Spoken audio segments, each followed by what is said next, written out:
ಯೋಹಾನನು ಬರೆದ ಪ್ರಕಟಣೆ.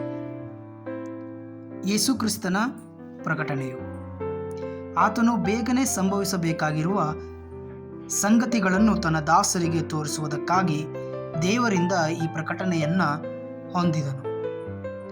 ಇದಲ್ಲದೆ ಆತನು ತನ್ನ ದೂತನನ್ನು ಕಳುಹಿಸಿ ಅವನ ಮೂಲಕ ಆ ಸಂಗತಿಗಳನ್ನು ತನ್ನ ದಾಸನಾದ ಯೋಹಾನನಿಗೆ ಸೂಚಿಸಿದನು.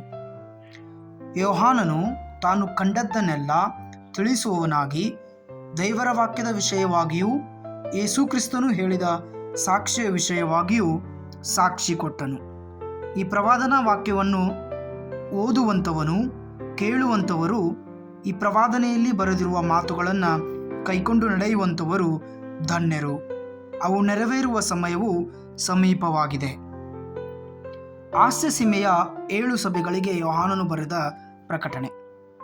ಆಸ್ಯ ಸೀಮೆಯಲ್ಲಿರುವ 7 ಸಭೆಗಳಿಗೆ ಯೋಹಾನನು ಬರೆಯುವುದೇನೆಂದರೆ, ವರ್ತಮಾನ, ಭೂತ, ಭವಿಷ್ಯತ್ ಕಾಲಗಳಲ್ಲಿರುವ ಆತನಿಂದ ಮತ್ತು ಆತನ ಸಿಂಹಾಸನದ ಮುಂದಿರುವ 7 ಆತ್ಮಗಳಿಂದ ಮತ್ತು ನಂಬತಕ್ಕ ಸಾಕ್ಷಿಯೂ ಸತ್ತವರೊಳಗಿಂದ ಮೊದಲು ಎದ್ದು ಬಂದವನು ಭೂರಾಜರ ಒಡೆಯನೂ ಆಗಿರುವ ಯೇಸು ಕ್ರಿಸ್ತನಿಂದ ನಿಮಗೆ ಕೃಪೆಯೂ ಶಾಂತಿಯೂ ಆಗಲಿ.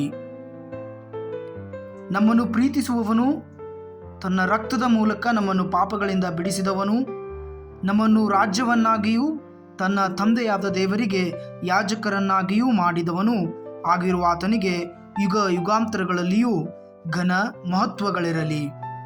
ಆಮೇನ್. ಇಗೋ, ಮೇಘಗಳೊಂದಿಗೆ ಬರುತ್ತಾನೆ. ಎಲ್ಲರ ಕಣ್ಣುಗಳು ಆತನನ್ನು ಕಾಣುವವು, ಆತನನ್ನು ಇರಿದವರು ಸಹ ಕಾಣುವರು.